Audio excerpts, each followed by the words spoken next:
नमस्कार, ANB news देख रहे हैं आप। मैं हूं आपके साथ पल्लवी राजपूत और मैं हूं आपके साथ लोकेश लकी जगवानी। खबरों की शुरुआत विस्तार के साथ। लखनऊ में मुख्यमंत्री योगी आदित्यनाथ ने अधिकारियों को सुबह 10 से 12 बजे तक कार्यालय में जन सुनवाई के आदेश दिए। आपको बता दें, खासतौर पर फील्ड में तैनात अफसरों के लिए ये आदेश दिए गए हैं। आपको बता दें कि इसी दौरान मुख्यमंत्री योगी आदित्यनाथ जब जनता दरबार में लोगों की शिकायतें सुन रहे थे, तभी एक फरियादी ने उनसे इस बात की शिकायत की कि पिछले 2 बार से आ रहे हैं, यह तीसरी बार है। इस पर मुख्यमंत्री ने मौके पर मौजूद अधिकारियों के प्रति नाराजगी जताई और कहा कि भविष्य में इसकी पुनरावृत्ति नहीं होनी चाहिए। जिस स्तर पर समस्या जाए उसका वहीं पर स्थायी हल दें। खबरों में आगे बढ़ते हैं। कांग्रेस महासचिव प्रियंका गांधी वाड्रा उत्तर प्रदेश के 3 दिवसीय दौरे के दूसरे दिन आज लखीमपुर पहुंची। रास्ते में कई जगह पर कांग्रेसियों ने प्रियंका गांधी का स्वागत किया। पंचायत चुनाव और ब्लॉक प्रमुख चुनाव में हुई धांधली और महिलाओं के साथ बीजेपी प्रत्याशियों द्वारा किए गए उत्पीड़न को लेकर लखीमपुर में महिला का हाल जानने के लिए प्रियंका गांधी पहुंची। कांग्रेस महासचिव ने लखीमपुर के पसगवा के सेमरा घाट से ब्लॉक प्रमुख पद की महिला उम्मीदवार की प्रस्तावक से मिली। उनसे बातचीत की और हर सहयोग का भरोसा दिलाया। इस दौरान प्रियंका गांधी ने योगी सरकार पर तानाशाही का आरोप लगाया है और कहा कि बीजेपी सरकार महिला अपराध का पर्याय बन चुकी है। प्रदेश की महिलाएं आने वाले समय में महिला विरोधी सरकार को करारा जवाब देंगी।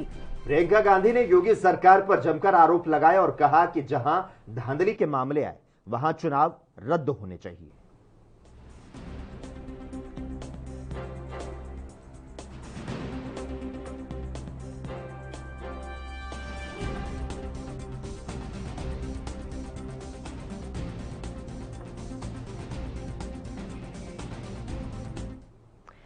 बीएसएफ के 18वें अलंकरण समारोह में आज केंद्रीय गृह मंत्री अमित शाह ने मुख्य अतिथि के तौर पर हिस्सा लिया और वीर जवानों को सम्मानित किया।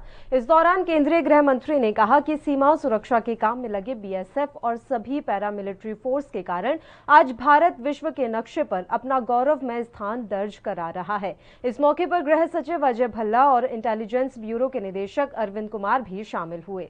अमित शाह ने बीएसएफ के अधिकारियों और कार्मिकों को सम्मानित किया। इस मौके पर संबोधित करते हुए गृह मंत्री ने कहा, घुसपैठ, मानव तस्करी, गौ तस्करी, हथियारों की तस्करी, ड्रोन, ये सभी चुनौतियां हैं, लेकिन मुझे पैरामिलिट्री फोर्स पर पूरा भरोसा है कि वे सभी चुनौतियों को पार करते हुए सीमा सुरक्षा को सुनिश्चित करेंगे।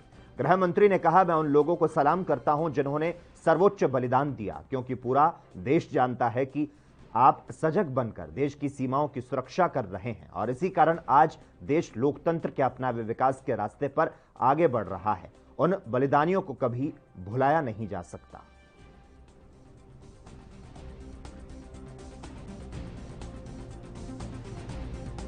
क्योंकि पूरा देश मानता है कि आप सजग बनकर अहर्निश देश की सीमाओं की सुरक्षा कर रहे हैं। आपके नाम मात्र से ही दुश्मन के दिल दहल जाते हैं। ऐसी ख्याति और कीर्ति आप लोगों ने प्राप्त करी है। इसी के कारण आज देश अपनाए हुए विकास के रास्ते पर आगे बढ़ रहा है और दुनिया के नक्शे पर निश्चित रूप से भारत अपना जो स्थान अब मजबूत कर रहा है, उसमें आप सभी का योगदान बहुत महत्वपूर्ण और अग्रिम पंक्ति में है। तो उन बलिदानियों को कभी भुलाया नहीं जा सकता, उन योद्धाओं को, वीरों को भी भुलाया नहीं जा सकता जो आज भी -45 डिग्री टेम्परेचर हो या 44 डिग्री गर्मी हो, चाहे लद्दाख की सीमाएं हो, चाहे रेगिस्तान में भारत और चीन की सीमा है, सशस्त्र सीमा बल के जिम्मे नेपाल और भूटान की सीमा है और असम राइफल के जिम्मे म्यांमार की सीमा। एक स्ट्रक्चर्ड खाका पहली बार देश में बना और सबकी जिम्मेदारियां तय हुई और इसके लिए जो भी उनको वाहन व्यवहार के लिए संसाधन चाहिए थे, कम्युनिकेशन के लिए शस्त्र उपलब्ध कराने थे या इनकी स्ट्रेंथ बढ़ानी थी, सबको प्रायोरिटी देने का काम अटल जी के समय में हुआ। और जब नरेंद्र भाई देश के प्रधानमंत्री बने तब उन्होंने सीमाओं पर इंफ्रास्ट्रक्चर के काम को प्रायोरिटी। हमारी मुहिम बहुत महत्वपूर्ण आज के समय में होती है। ड्रोन के खिलाफ की प्रणालियों को विकसित करने के लिए डीआरडीओ और हमारी अन्य एजेंसियां लगी। बहुत कम समय में मुझे भरोसा है कि ड्रोन विरोधी स्वदेशी प्रणाली के साथ हम सीमा पर अपनी तैनाती बढ़ाएंगे और इस खतरे को भी हम। खबर दोपहर में खबरों का सिलसिला लगातार जारी है। हम रुकते हैं एक छोटे से ब्रेक के लिए।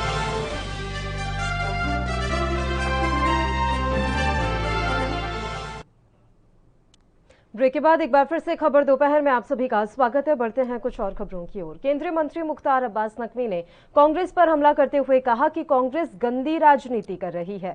उन्होंने कोरोना महामारी को लेकर कहा कि महामारी में लोगों को सावधान रहना पड़ेगा। कांग्रेस का कुनबा है, ये कांग्रेस को कॉन्स्टिट्यूशन और उसकी सियासत को ही संविधान मान के बैठा हुआ है। उनको लगता है कि कांग्रेस अगर पूरी तरह से धूल धूसित हो रही है, खत्म हो रही है, तो संविधान पे हमला हो गया, संविधान जो है उन खतरे में आ गया। तो एक बात बहुत साफ है कि कांग्रेस कॉन्स्टिट्यूशन नहीं है और उसकी सियासत संविधान नहीं है।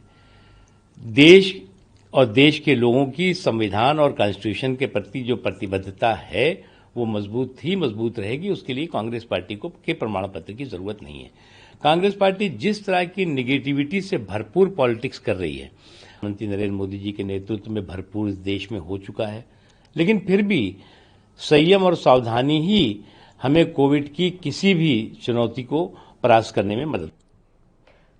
जेडीयू प्रवक्ता राजीव रंजन ने पाकिस्तान को लेकर बयान दिया है। उन्होंने प्रधानमंत्री के द्वारा स्टेशन के उद्घाटन को लेकर भी बयान दिया। क्या कुछ कहा, सुनाते हैं आपको। पाकिस्तान की सरकार का अवसरवादी रवैया है। तालिबान को लेकर के उनके दोहरे मानदंड आज पूरी दुनिया को पता है। और जहां तक आरएसएस का सवाल है तो सरकार और संगठन दोनों की भूमिका अलग अलग है। ये एनडीए की सरकार है जिसमें भारतीय जनता पार्टी के साथ साथ अनेक दल हैं। इसलिए सरकार और आरएसएस का जब कोई रिश्ता नहीं है तो ऐसे बेबुनियाद बहानों के जरिए अगर कोई संवाद रोकने की कोशिश वो कर रहे हैं तो मुझे ऐसा लगता है दो पड़ोसी राष्ट्रों के बीच इससे गत्यावरोध खत्म करने में कोई मदद नहीं मिलने वाली है। कोरोना जैसे संकट से जूझ रहे हिंदुस्तान में कहीं ना कहीं ये नरेंद्र मोदी जी की जो सोच है, जो चिंतन है और विकास को लेकर के जो उनके अंदर जो संजीदगी है, जो गंभीरता है, उसका एक बार फिर ये उदाहरण है। और कहीं ना कहीं जो अर्थव्यवस्था को लेकर के, रोजगार को लेकर के जो लोगों के मन में चिंताएं हैं, जब नए प्रतिष्ठान खुलेंगे तो रोजगार भी मिलेंगे, अर्थव्यवस्था में भी उछाल आने की उम्मीद बढ़ेगी। उधर शिवानंद तिवारी ने भी चीन विवाद को लेकर बयान दिया है और बढ़ती महंगाई को लेकर केंद्र सरकार पर जमकर निशाना साधा है। उन्होंने कहा कि महंगाई लगातार बढ़ती जा रही है, सरकार महंगाई कम करने का नाम नहीं ले रही। बातचीत में जो शामिल लोग थे वो विस्तार से नहीं बताएंगे, तब तक पता नहीं चल पाएगा। लेकिन इतनी जानकारी तो मिल रही है कि चीन अभी भी हमारे देश की सीमा से बाहर नहीं गया है। बल्कि ये खबर आई थी कि वाच टावर जो है, पक्का कंस्ट्रक्शन जो है उसने किया है। और चीन की जो प्रवृत्ति है न सिर्फ हमारे साथ बल्कि उज्बेकिस्तान के 2 दिवसीय दौरे पर पहुंचे इमरान खान से जब भारत पाकिस्तान की दोस्ती पर सवाल किया गया तो वह राष्ट्रीय स्वयंसेवक संघ को बदनाम करने लगे। इस पूरे मामले पर कांग्रेस नेता जयवीर शेरगिल ने प्रतिक्रिया दी है। क्या कुछ कहा उन्होंने, सुनाते हैं आपको। ज्यादा बड़ी और दिलचस्प खबर है कि भाजपा के कर्नाटका मुख्यमंत्री येडियुरप्पा जी ने शायद इस्तीफा दे दिया है। तो भाजपा कांग्रेस की अफवाहें फैलाने में, कांग्रेस की कहानियों में तड़का लगाने की बजाय जो कर्नाटका में उनकी सब्जी जल रही है उस पर जरा तवज्जो और ध्यान दें। दूसरी बात, मेरे को इस चिट्ठी का ये मेरे को भी मीडिया के सूत्रों से पता लगा है। भारतीय राष्ट्रीय कांग्रेस में निर्णय चर्चा, बहस और मंथन से लिए जाते हैं क्योंकि एक लोकतांत्रिक पार्टी है। श्री अमरिंदर सिंह जी पंजाब कांग्रेस के कैप्टन हैं। जो भी बैटिंग और बॉलिंग ऑर्डर में चेंज आने वाला है या आएगा वो कैप्टन जी की सलाह मशवरे से ही आएगा। और जहां तक कि ये रोज का है कि सिद्धू वर्सेस कैप्टन, कोई सिद्धू वर्सेस कैप्टन नहीं है। सिद्धू और कैप्टन दोनों कांग्रेस के एक मजबूत निडर योद्धा हैं, जिनके तौर तरीके रास्ते तो अलग हो सकते हैं, पर उनका लक्ष्य एक है कि कांग्रेस की 2000 में बल्ले बल्ले, बाकी सब थल्ले थल्ले। Minister to brief the opposition on the issues pertaining to national security. But beyond briefing the opposition leaders, it is high time that the BJP briefs the entire nation on the situation, on the true situation regarding China. Beyond briefing, BJP should be transparent and truthful. Stop playing game of hide and seek and tell the nation, give the answers about 3 questions. Number 1, why is China not evicting Indian territory? Number 2, when there be a restoration of the status quo ante. No Indian organization. खबरों का सिलसिला लगातार जारी रहेगा। हम यहां पर रुकते हैं एक छोटी सी ब्रेक के लिए।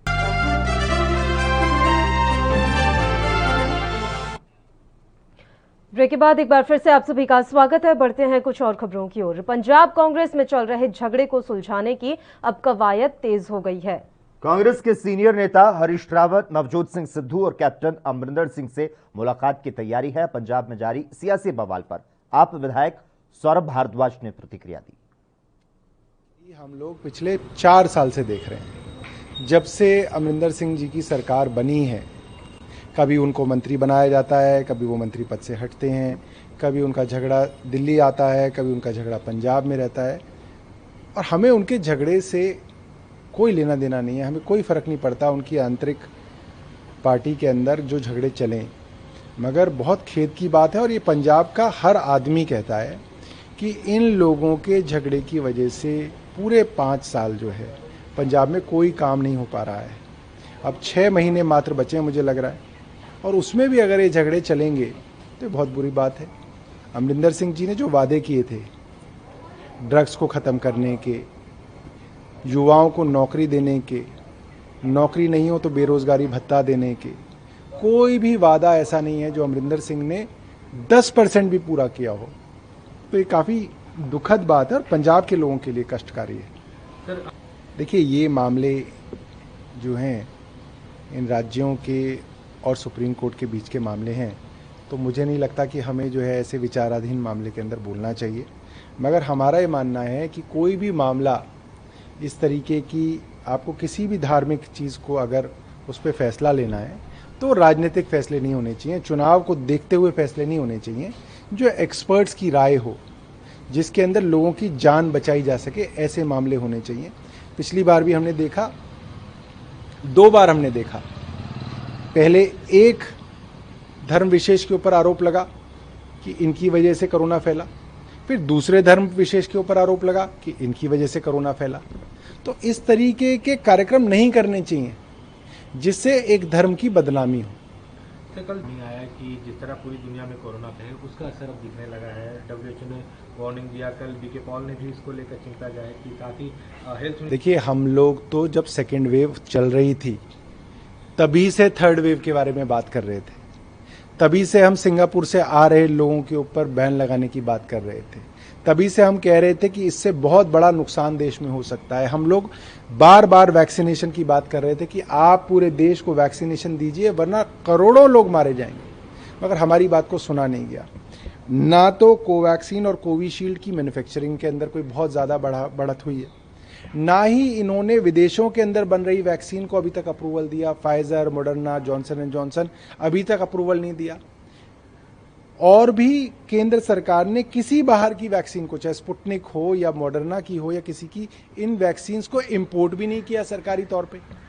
तो ये काफ़ी दुखद बात है। और आप देखिए कि 100 दिन क्या होते हैं, कुछ ही दिनों के अंदर आप देखेंगे कि थर्ड वेव का हाहाकार मच जाएगा और केंद्र सरकार जो है सारी जिम्मेदारी जो है राज्यों के ऊपर डाल देगी। देखिए, राज्यों को प्रोएक्टिव होना पड़ेगा, इसमें कोई दो राय नहीं है, मगर केंद्र को भी प्रोएक्टिव होना पड़ेगा। केंद्र को अपनी जिम्मेदारी निभानी पड़ेगी। राज्य को यह कहना कि तुम अपनी जिम्मेदारी निभाओ, ये तो सबसे आसान काम है।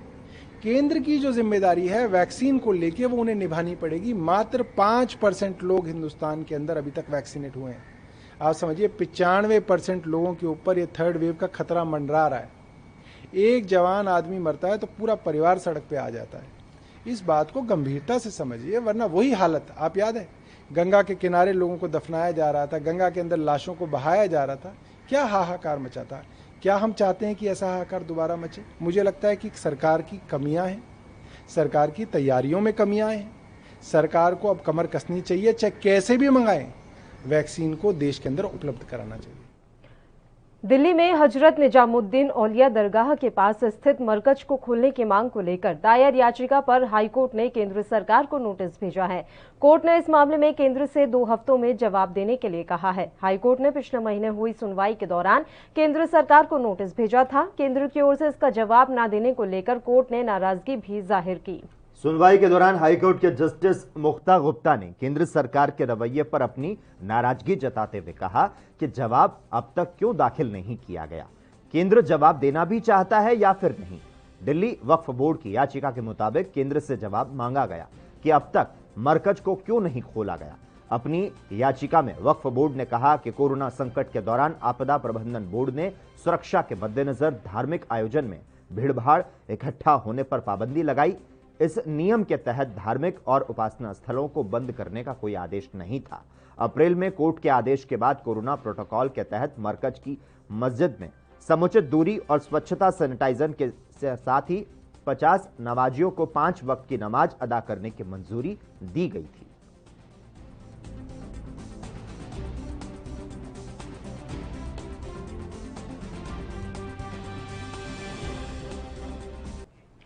चलिए अब खबरों का रुख कर लेते हैं। कर्नाटक बीजेपी में इस समय हलचल मची हुई है। प्रदेश के मुख्यमंत्री बीएस येदियुरप्पा ने अपने इस्तीफे संबंधी खबरों का खंडन किया है।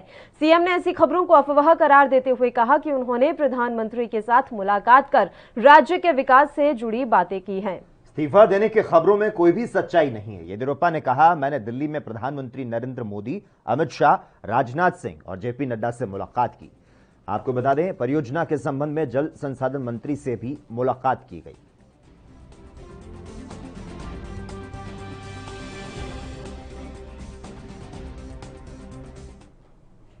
बुलेटिन में यहां वक्त है एक और छोटे से ब्रेक का। जल्द हाजिर होते हैं।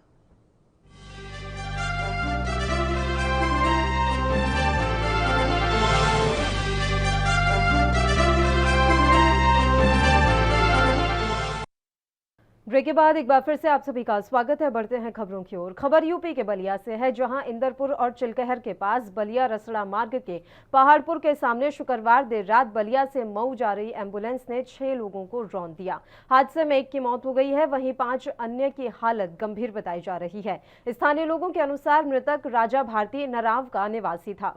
तेज गति से जा रही एम्बुलेंस की चपेट में 6 लोगों के आने के बाद काफी देर तक दुर्घटना स्थल पर चीख पुकार मची रही। तो वहीं सुबह मृतक के परिजनों ने मार्ग को जाम करते हुए विरोध प्रदर्शन करना शुरू कर दिया। तो मौके पर लोगों को पुलिस और प्रशासन के लोग समझाने के लिए पहुंचे। मार्ग के जाम होने से वाहनों की कतार दूर तक लग गई। परिजनों की मांग है कि पीड़ित परिवार को मुआवजा मिले और आरोपित के खिलाफ सख्त कार्रवाई की जाए।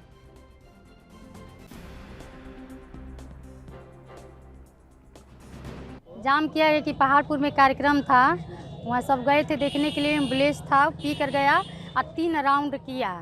इधर से गया, इधर से मार के गया, फिर उधर से भाग गया। 25 लोग घायल है, जिसमें 5 लोग एक्सपायर हुए। नाराव के 2 लोग हैं। नाराव में एक लड़का एक्सपायर हो गया है 22 साल का, और एक लड़का सीरियस है जो मऊ भर्ती है। मऊ से ट्रांसफर करे बनारस। मुँह से ब्लड से आ रहा है, नाक से ब्लड आ रहा है, कोई ठिकाना नहीं कि बचेगा कि नहीं है।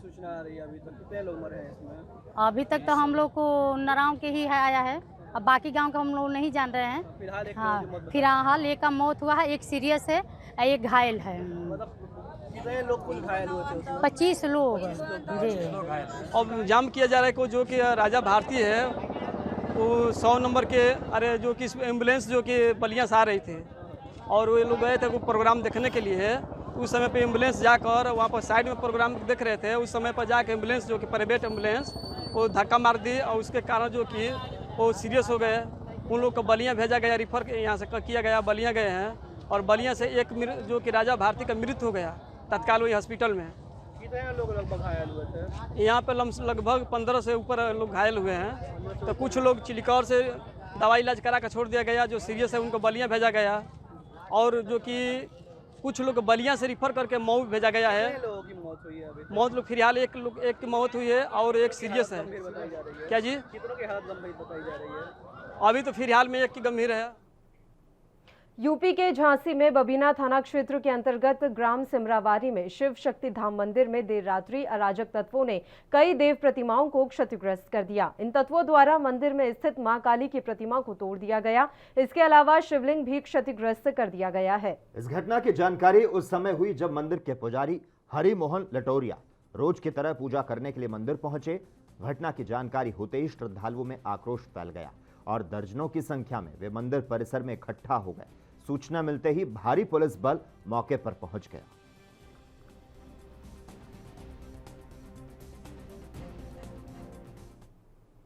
पंजाब के बरनाला में मनरेगा कर्मचारियों ने पंजाब सरकार के विरुद्ध रोष प्रदर्शन करते हुए वायदों की गठरी फूंकी। प्रदर्शनकारियों ने कहा कि लगातार वो गांवों के विकास कार्य करवा रहे हैं। कोरोना दौर में भी उन्होंने डटकर काम किया। कांग्रेस सरकार ने मतदान मौके पंजाब के मनरेगा कर्मचारियों को वायदा किया था कि चुनाव जीतने के बाद मनरेगा कर्मचारियों को पक्का किया जाएगा। मनरेगा कर्मचारियों की तनख्वाह केंद्र सरकार से मिलती है और इसका पंजाब सरकार पर कोई बोझ नहीं पड़ता।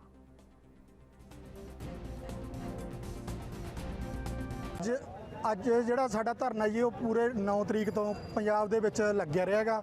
ਅੱਜ ਦਾ ਜਿਹੜਾ ਪ੍ਰੋਗਰਾਮ ਤੇ ਸੂਬਾ ਕਮੇਟੀ ਦੇ ਸੱਦੇ ਤੇ ਪੂਰੇ ਸਦਰ ਮਕਾਮਾਂ ਦੇ ਉੱਤੇ ਪੰਜਾਬ ਦੇ ਵਿੱਚ ਅੱਜ ਦੇ ਦਿਨ ਜਿਹੜੇ ਕੈਪਟਨ ਦੇ ਲਾਰਿਆਂ ਦੀ ਹੈ ਪੰਡ ਹੈ ਜਿਹੜੀ ਉਹ ਸਾੜਨੀ ਸੀਗੀ। ਜਿੰਨੇ ਵੀ ਉਹ ਲੋਕਾਂ ਨਾਲ ਵਾਅਦੇ ਕੀਤੇ ਗਏ ਸੀ ਉਸ ਦੇ ਸੰਬੰਧ ਦੇ ਵਿੱਚ ਅਸੀਂ ਅੱਜ ਦਾ ਪ੍ਰੋਗਰਾਮ ਕਰ ਰਹੇ ਹਾਂ ਬਰਨਾਲੇ ਜ਼ਿਲ੍ਹੇ ਦੇ ਵਿੱਚ। ਸੋ ਜੋ ਵੀ ਕੈਪਟਨ ਸਰਕਾਰ ਨੇ ਸਾਡੇ ਨਾਲ ਵਾਅਦੇ ਕੀਤੇ ਸੀਗੇ ਉਸ ਟਾਈਮ ਦੇ ਵਿੱਚ ਟਵੀਟ ਦੇ ਕੇ ਕੀਤਾ ਸੀਗਾ, ਅਖਬਾਰਾਂ 'ਚ ਦੇ ਕੇ ਦਿੱਤਾ ਸੀ। ਸਾਡੇ ਉਹਨਾਂ ਦੇ ਐਮਐਲਏ ਵੱਲੋਂ ਧਰਨੇ ਦੇ ਵਿੱਚ ਸ਼ਾਮਲ ਹੋ ਕੇ ਕੀਤਾ ਗਿਆ ਸੀਗਾ ਵੀ ਪਹਿਲ ਦੇ ਆਧਾਰ ਤੇ ਜਿਹੜੇ ਕੰਟਰੈਕਟ ਦੇ ਉੱਤੇ ਜਾਂ ਠੇਕੇ ਦੇ ਵਿੱਚ ਜਿਹੜੇ ਕੰਮ ਕਰਦੇ ਨੇ ਮੁਲਾਜ਼ਮ ਨੇ ਜਿਹੜੇ ਉਹ ਰੈਗੂਲਰ ਕੀਤੇ ਜਾਣਗੇ। ਉਹੀ ਮੰਗ ਨੂੰ ਲੈ ਕੇ ਅਸੀਂ 2012-13 ਤੋਂ ਲੈ ਕੇ ਸਾਲਾਂ ਤੋਂ ਲੈ ਕੇ ਅਸੀਂ ਜਿਹੜੇ ਲੜਦੇ ਆ ਰਹੇ ਹਾਂਗੇ, ਪਰੰਤੂ ਅਜੇ ਤੱਕ ਸਾਡੀ ਸਰਕਾਰ ਨੇ ਸੁਣੀ ਨਹੀਂ ਕੋਈ ਵੀ ਗੱਲ, ਨਾ ਹੀ ਸਾਨੂੰ ਅਸੀਂ ਪਿਛਲੇ 12-13 ਸਾਲਾਂ ਤੋਂ ਪੰਚਾਇਤੀ ਡਿਪਾਰਟਮੈਂਟ ਦੇ ਵਿੱਚ ਨਰੇਗਾ ਤਹਿਤ ਪਿੰਡਾਂ ਦੇ ਵਿਕਾਸ ਦੇ ਕੰਮ ਕਰਵਾ ਰਹੇ ਹਾਂ। ਪਿਛਲੇ ਸਾਲ ਦਾ ਜੀ ਅਸੀਂ ਅੰਦਾਜ਼ਾ ਲਾਈਏ ਤਾਂ 1600 ਕਰੋੜ ਦੇ ਕਰੀਬ ਅਸੀਂ ਪਿੰਡਾਂ ਦੇ ਵਿਕਾਸ ਦੇ ਕੰਮ ਕਰਵਾਏ, ਜਿਹਦੇ ਵਿੱਚ ਛੱਪੜਾਂ ਦਾ ਨਵੀਨੀਕਰਨ, ਪਿੰਡਾਂ ਦੀਆਂ ਗਲੀਆਂ ਨਾਲੀਆਂ, ਪਾਰਕ, ਹੋਰ ਵੱਖ-ਵੱਖ ਤਰ੍ਹਾਂ ਦੇ ਵਾਸਤੇ ਕੰਮ ਕਰਾਇਆ। ਪਰ ਪੰਜਾਬ ਸਰਕਾਰ ਨੇ ਪਿਛਲੀ ਵਾਰੀ ਇਲੈਕਸ਼ਨ ਜਿੱਤਣ ਤੋਂ ਪਹਿਲਾਂ ਸਾਨੂੰ ਵਾਅਦਾ ਕੀਤਾ ਸੀ ਵੀ ਪੱਕੇ ਹੋਣ ਸਾਰ ਜਿੱਤਣ ਸਾਰ ਹੀ ਅਸੀਂ ਨਰੇਗਾ ਮੁਲਾਜ਼ਮ ਜਿਹੜਾ ਇਹਨਾਂ ਨੂੰ ਪੱਕਾ ਕਰਾਂਗੇ। ਪੰਚਾਇਤ ਮੰਤਰੀ ਤ੍ਰਿਪਤ ਰਜਿੰਦਰ ਸਿੰਘ ਬਾਜਵਾ ਜੀ ਨਾਲ ਸਾਡੀ 4-5 ਵਾਰ ਮੀਟਿੰਗ ਵੀ ਹੋ ਚੁੱਕੀ ਹੈ। ਉਹਨਾਂ ਨੇ ਸਾਨੂੰ ਵਾਰ-ਵਾਰ ਵਾਅਦਾ ਕਰਨ ਦੇ ਬਾਵਜੂਦ ਵੀ ਹਲੇ ਤੱਕ ਕਿਸੇ ਕਿਸਮ ਦੀ ਕੋਈ ਕਾਰਵਾਈ ਨਹੀਂ ਕੀਤੀ। ਇੱਥੇ ਸਭ ਤੋਂ ਮੇਨ ਗੱਲ ਜਿਹੜੀ ਦੇਖਣ ਦੀ ਹੈ ਜੀ ਵੀ ਸਾਡਾ ਪੰਜਾਬ ਸਰਕਾਰ ਦੇ ਉੱਤੇ ਕੋਈ ਕਿਸੇ ਤਰ੍ਹਾਂ ਦਾ ਵੀ ਵਿੱਤੀ ਬੋਝ ਨਹੀਂ ਬਣਦਾ। ਸਾਡੀ ਸੈਂਟਰ ਤੋਂ ਸਿੱਧੀ ਕੰਟੀਨਜੈਂਸੀ ਜੋ ਤਨਖਾਹ ਮਿਲਦੀ ਹੈ, ਜੇ ਕੰਟੀਨਜੈਂਸੀ ਦੇ ਵਿੱਚੋਂ ਹੀ ਸਾਨੂੰ ਪੱਕੇ ਹੋਣ ਤੋਂ ਬਾਅਦ ਤਨਖਾਹ ਦਿੱਤੀ ਜਾਵੇ ਤਾਂ ਵੀ ਪੰਜਾਬ ਸਰਕਾਰ ਦਾ ਬਹੁਤ ਵੱਡਾ ਬਜਟ ਬਚਦਾ ਜੀ। ਪਰ ਫਿਰ ਵੀ ਪਤਾ ਨਹੀਂ ਇਹ ਤਾਂ ਮਨਪ੍ਰੀਤ ਦੇ ਦਿਮਾਗ ਦੇ ਵਿੱਚ ਕੀ ਕੀੜਾ ਬੜਿਆ ਹੋਇਆ, ਕਿਉਂਕਿ ਉਹਨਾਂ ਨੇ ਤਾਂ ਪੰਜਾਬ ਦਾ ਨਾਸ਼ ਹੀ ਮਾਰਨਾ ਸੀਗਾ। ਉਹਨਾਂ ਨੇ ਕਿਸੇ ਵੀ ਮਹਿਕਮੇ ਨੂੰ ਹਜੇ तक सिर्फ लॉलीपॉप ही दे रखा जो कि कोई भारत सरकार की तरफ से भारतमाला प्रोजेक्ट के अंतर्गत जयपुर से कटरा तक नेशनल ग्रीन फील्ड हाईवे निकाला जा रहा है। इस हाईवे के अधीन बरनाला जिले के 12 गांव भी आ रहे हैं, लेकिन इन 12 गांवों के किसानों की तरफ से इस हाईवे के लिए अपनी जमीनें देने से इनकार किया जा रहा है। किसानों की तरफ से इसके विरुद्ध संघर्ष के तहत डीसी दफ्तर बरनाला का घेराव किया हुआ था। कोई सुनवाई न होने पर किसानों ने डीसी कॉम्प्लेक्स के सभी मुख्य गेट अपने ट्रैक्टर लगाकर बंद कर दिए। वहां डीसी दफ्तर के सामने वाली सड़क पर धरना करके जाम लगा दिया गया। ਮੰਗਾ ਬਾਈ ਜੀ ਇਹਦੇ ਚ ਸਾਡੇ ਏਰੀਏ ਦਾ ਰਕਬਾ ਆ ਰਿਹਾ ਜਿਹੜੀ ਇਹ ਮਤਲਬ ਵੀ ਸੜਕ ਬੱਲੂਆਣੇ ਤੋਂ ਬਠਿੰਡਾ ਹੋ ਕੇ ਨਿਕਲ ਰਹੀ ਆ, ਜਿਹਦੇ ਵਿੱਚ ਘੱਟੋ ਘੱਟ 2500 3000 ਏਕੜ ਸਾਡੇ ਬਠਿੰਡੇ ਜ਼ਿਲ੍ਹੇ ਦਾ ਤੇ ਆਪਣੇ ਬਰਨਾਲੇ ਜ਼ਿਲ੍ਹੇ ਦਾ ਇਹਦੇ ਵਿੱਚ ਅਕਵਾਇਰ ਹੋ ਰਿਹਾ। ਉਹਦੇ ਵਾਸਤੇ ਅਸੀਂ ਡੀਸੀ ਦਫ਼ਤਰ ਅੱਜ ਆਏ ਸੀਗੇ ਵੀ ਸਾਡੀ ਸੁਣਵਾਈ ਹੋਵੇ। ਸਾਨੂੰ ਹਜੇ ਤੱਕ ਤਾਂ ਇਹ ਗੱਲ ਦਾ ਨਹੀਂ ਪਤਾ ਵੀ ਸਾਨੂੰ ਦੇਣਗੇ ਕੀ, 20 ਲੱਖ ਦੇਣਗੇ, 15 ਦੇਣਗੇ, 10 ਦੇਣਗੇ, 30 ਦੇਣਗੇ। ਹਜੇ ਪਹਿਲੀ ਗੱਲ ਤਾਂ ਇਹ ਆ ਜਿਹੜੀ ਲੋਕਾਂ ਦੀ ਮੇਨ ਮੰਗ ਆ, ਕੋਈ ਵੀ ਇਹੋ ਜਿਹਾ ਕਿਸਾਨ ਵੀਰ ਨਹੀਂ ਵੀ ਜਿਹੜਾ ਆਪਦੀ ਜ਼ਮੀਨ ਦੇ ਕੇ ਖੁਸ਼ ਆ ਹਰੇਕ ਮਰਨ ਮਰਾਉਣ ਤੇ ਵੀ ਮੈਂ ਨਹੀਂ ਦੇਣੀ।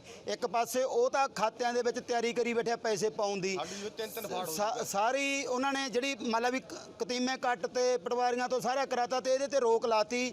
ਨਾ ਤਾਂ ਕੋਈ ਸਾਡਾ ਕਿਸਾਨ ਵੀਰ ਅੱਜ ਵਿਆਹ ਕਰ ਸਕਦਾ ਉਹਦੇ ਤੇ ਲੋਨ ਲੈ ਕੇ, ਨਾ ਉਹਦਾ ਕੋਈ ਵਟਾਂਦਰਾ ਕਰ ਸਕਦਾ, ਨਾ ਉਹਨੂੰ ਵੇਚ ਕੇ ਵੱਟ ਸਕਦਾਗਾ। ਇਹਨਾਂ ਨੇ ਇੱਕ ਤਰ੍ਹਾਂ ਦੀ ਤਾਂ ਉਹ ਕਬਜ਼ੇ 'ਚ ਕਰ ਲਈ, ਕਿਸਾਨ ਕੋਲੇ ਤਾਂ ਇੱਕ ਇਕੱਲੀ ਨਾਂ ਦੀ ਰਹਿ ਗਈ ਵੀ ਹਾਂ ਉਹ ਇਸ ਚੀਜ਼ ਦੇ ਉੱਤੇ ਉਹਦਾ ਕਬਜ਼ਾ ਗਾ। ਹੁਣ ਇਹਨਾਂ ਨੇ ਤਿਆਰੀ ਕੀਤੀ ਸੀ ਖਾਤਿਆਂ ਦੇ ਵਿੱਚ ਪੈਸੇ ਧੱਕਣ ਦੀ, ਜਿਹੜੇ ਇਹਨਾਂ ਨੇ 2-4 ਦਿਨਾਂ 'ਚ, ਹਫ਼ਤੇ 'ਚ, 10 ਦਿਨਾਂ ਦੇ ਵਿੱਚ ਸਿੱਟਣੇ ਸੀਗੇ ਪੈਸੇ। ਉਹਦੇ 'ਚ ਜਦੋਂ ਸਾਡੇ ਲੋਕਾਂ ਨੂੰ ਇਸ ਗੱਲ ਦਾ ਪਤਾ ਲੱਗਿਆ ਵੀ ਸਾਡਾ ਤਾਂ ਗਲਾ ਜਮੀ ਕੁੱਟਿਆ ਗਿਆ, ਇਹਨਾਂ ਨੇ ਅੱਜ ਡੀਸੀ ਸਾਹਿਬ ਕੋਲੇ ਆ ਕੇ ਆਪਦੀ ਦੁਖੜੇ, ਪਰ ਸਾਨੂੰ ਕਿਸੇ ਨੇ ਇੱਥੇ ਪੁੱਛਿਆ ਨਹੀਂ ਵੀਰੇ।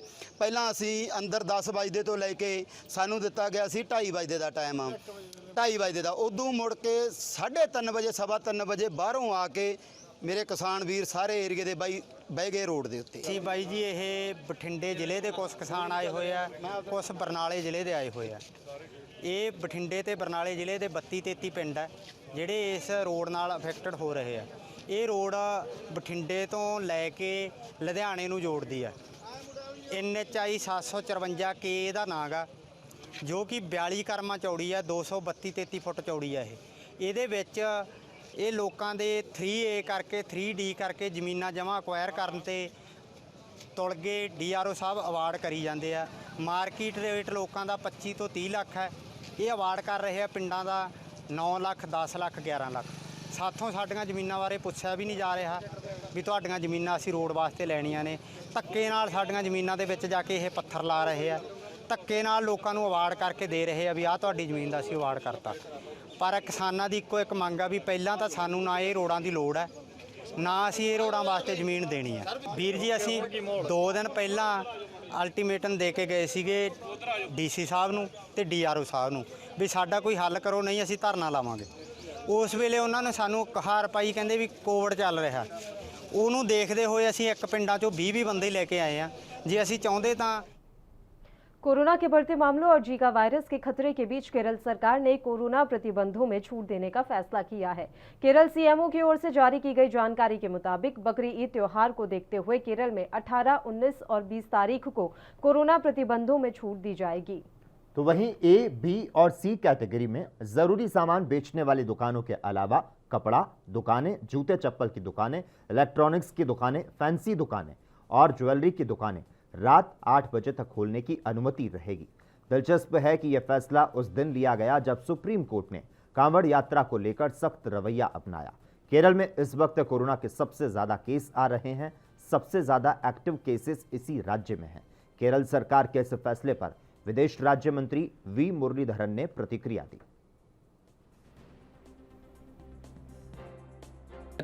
Kerala accounts for the lion's share of COVID cases in the whole country. The government of Kerala is yet to adopt a scientific approach for resisting the COVID, containing the COVID, and having lockdowns. Now, the government has taken a unscientific approach to regarding the declaration of lockdowns and the exemptions in lockdowns. Government is now doing every Saturday, Sunday lockdown. For shops and other establishments, it is a week-long lockdown and only Fridays it's allowed to open. Now the Bakrid festival is coming. Government has announced a 3-day exemption for the lockdown. So it's all led by political considerations. So what I would like to urge the government of Kerala is that राष्ट्रीय राजधानी दिल्ली में यमुना बिल्कुल ही प्रदूषित हो चुकी है। कालिंदी कुंज इलाके में यमुना की सतह पर जहरीली झाग की मोटी परत बह रही है। पिछले 5-6 सालों में यह जहरीला झाग बनना शुरू हुआ। आए दिन यमुना नदी में जहरीली झाग दिखाई देती रहती है। यह जहरीली झाग यमुना नदी में बढ़ते प्रदूषण के कारण दिखाई दे रही है। आपको बता दें, जानकारों का कहना है कि यह झाग हरियाणा और दिल्ली की फैक्ट्रियों से निकलने वाले पानी की वजह से यमुना नदी का प्रदूषण स्तर बढ़ जाता है, जिसकी वजह से नदी में जहरीली झाग दिखाई देती है। दिल्ली प्रदूषण नियंत्रण समिति और केंद्रीय प्रदूषण नियंत्रण बोर्ड के मुताबिक शहर में 90% से ज्यादा घरों में बेकार होने वाले पानी को यमुना नदी में बहाया जाता है। इसके अलावा दिल्ली का 58% कचरा यमुना नदी में जाता है। इन सब के बाद करीब 800 मिलियन लीटर से ज्यादा अनट्रीटेड सीवेज हर दिन यमुना में गिरता है। देखिए, जमुना नदी जो हमारे जो एक देवी तुल्य मानी जाती है और ये हमारी जीवन दायिनी है। ये क्षेत्र जो आपका दिल्ली से देख रहे हैं और आगरा तक जाता है, पूरे यूपी तक, यही सबको जीवन देती है। इसमें जो सब्जियां, इसके किनारे सब्जियां उगाई जाती हैं, पेड़ पौधे, फल फ्रूट्स उगाए जाते हैं, वो लोग खाते हैं जिससे दूषित होता है। अब आप देख रहे हैं इसमें फोम आ रहा है, ये एक तरीके का जहर है जिससे लोग दूषित होंगे। और ये इसके लिए केंद्र सरकार और जो दिल्ली की सरकार है, इस समय जो सरकार है, उन दोनों को ध्यान देना चाहिए। इस पर बड़े बड़े बजट तो दिए गए हैं, लेकिन इस पर काम नहीं हो रहा है। आप देख रहे हैं लगातार ये फोम जैसी एक ये केमिकल आ रहा है, इस केमिकल को खत्म ही हो जाना चाहिए था, जबकि ये लगातार आ रहा है। ये सब हमारे जो पंजाब के मानसा में छठे पे कमीशन में डॉक्टरों के एनपीए में कटौती के खिलाफ पीसीएमएस डॉक्टर 25 जून से हड़ताल पर हैं और सरकार के खिलाफ प्रदर्शन कर रहे हैं। अब हड़ताल के कारण मरीजों को हो रही परेशानी को ध्यान में रखते हुए डॉक्टरों ने अस्पतालों में सरकारी ओपीडी के समानांतर ओपीडी खोलकर इलाज शुरू कर दिया है। यहाँ डॉक्टर मरीजों को अपने स्तर पर दवाइयां उपलब्ध करवा रहे हैं। कम्युनिटी हेल्थ सेंटर खयाला कला में ओपीडी चला रहे डॉक्टरों ने बताया कि सरकार द्वारा लागू किए छठे पे कमीशन में डॉक्टरों के एनपीए में कटौती की गई और इसके खिलाफ हमारी हड़ताल पिछले लंबे समय से जारी है और अब डॉक्टर 3 दिनों से सरकारी ओपीडी के बराबर अपनी ओपीडी चला रहे हैं, जिसका आज आखिरी दिन है।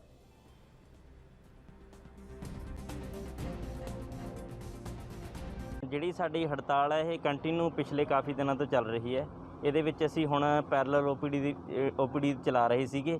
ਸਾਡੀਆਂ ਇਹ ਪੈਰਲਲ ਓਪੀਡੀਜ਼ ਅੱਜ ਸਾਡਾ ਲਾਸਟ ਦਿਨ ਸੀਗਾ ਤੇ ਕੱਲ ਨੂੰ ਅਸੀਂ ਬੰਦ ਕਰਕੇ ਸੋਮਵਾਰ ਤੋਂ ਜਿਹੜਾ ਸਾਡੀ ਯੂਨੀਅਨ ਦਾ ਫੈਸਲਾ ਉਹ ਇਹ ਹੈ ਕਿ ਸੋਮਵਾਰ ਤੇ ਮੰਗਲਵਾਰ ਅਸੀਂ ਦੁਬਾਰੇ ਪੈਰਲਲ ਓਪੀਡੀ ਕਰਾਂਗੇ। ਜਿਹੜੀਆਂ ਸਰਕਾਰ ਦੀਆਂ ਸਕੀਮਾਂ ਨੇ ਤੇ ਜਿਹੜੀ ਓਪੀਡੀ ਹੈ ਐਮਰਜੈਂਸੀ ਜਾਂ ਐਮਰਜੈਂਸੀ ਚਾਲੂ ਰਹੂਗੀ। ਇਲੈਕਟਿਵ ਸਰਜਰੀਆਂ ਸਾਡੀਆਂ ਬੰਦ ਰਹਿਣਗੀਆਂ ਤੇ ਉਸ ਤੋਂ ਬਾਅਦ ਸਾਡਾ ਜਿਹੜਾ 22 ਤਰੀਕ ਨੂੰ ਹੈ ਉਹ ਅਸੀਂ ਚੰਡੀਗੜ੍ਹ ਜਿਹੜਾ ਪੂਰੇ ਪੰਜਾਬ ਦੇ ਵਿੱਚੋਂ ਡਾਕਟਰ ਉੱਠ ਕੇ ਉੱਥੇ ਧਰਨਾ। ਦੇਖੋ ਜੀ ਹੁਣ ਅਸੀਂ ਹੜਤਾਲ ਪਹਿਲਾਂ ਸ਼ੁਰੂ ਕੀਤੀ ਸੀ ਕਿ ਸਾਰਾ ਕੁਝ ਬੰਦ ਕਰਕੇ ਓਪੀਡੀ ਸੇਵਾਵਾਂ ਸਾਰੀਆਂ ਬੰਦ ਕੀਤੀਆਂ ਗਈਆਂ। ਐਮਰਜੈਂਸੀ ਤੇ ਕੋਵਿਡ ਸੈਂਪਲਿੰਗ ਤੇ ਵੈਕਸੀਨੇਸ਼ਨ ਦਾ ਕੰਮ ਚਾਲੂ ਰੱਖਿਆ ਗਿਆ। ਉਸ ਤੋਂ ਬਾਅਦ ਸਾਨੂੰ ਸਟੇਟ ਐਸੋਸੀਏਸ਼ਨ ਵੱਲੋਂ ਹੁਕਮ ਲੱਗਿਆ ਵੀ ਅਸੀਂ ਪੈਰਲਲ ਓਪੀਡੀ ਚਲਾਉਣੀ ਹੈ। ਇਹ ਚਲਾਉਣ ਦਾ ਮੰਤਵ ਸਾਡਾ ਇਹੀ ਸੀਗਾ ਵੀ ਤਾਂ ਜੋ ਪੈਰਲਲ ਓਪੀਡੀ ਚਲਾ ਕੇ ਸਰਕਾਰੀ ਓਪੀਡੀ ਦਾ ਅਸੀਂ ਬਾਈਕਾਟ ਕੀਤਾ, ਪਰ ਲੋਕਾਂ ਨੂੰ ਧਿਆਨ ਰੱਖਦੇ ਹੋਏ ਲੋਕਾਂ ਨੂੰ ਕਿਸੇ ਨੂੰ ਵੀ ਅਸੀਂ ਸਫਰ ਨਹੀਂ ਹੋਣ ਦਿੱਤਾ। ਉਹਨਾਂ ਨੂੰ ਦਵਾਈ ਦਿੱਤੀ, ਉਹਨਾਂ ਦਾ ਇਲਾਜ ਕੀਤਾ ਗਿਆ। ਇਹ ਸਾਡਾ ਹੁਣ ਤੱਕ ਦਾ ਪਲਾਨ ਸੀ। ਅੱਗੇ 2 दिन ਅਸੀਂ ਹੋਰ ਪਹਿਲਾਂ। और इसी के साथ ही खबर दोपहर में बस इतना ही। देश और दुनिया के तमाम अहम खबरों के लिए लगातार आप देखते रहिए ANB न्यूज़।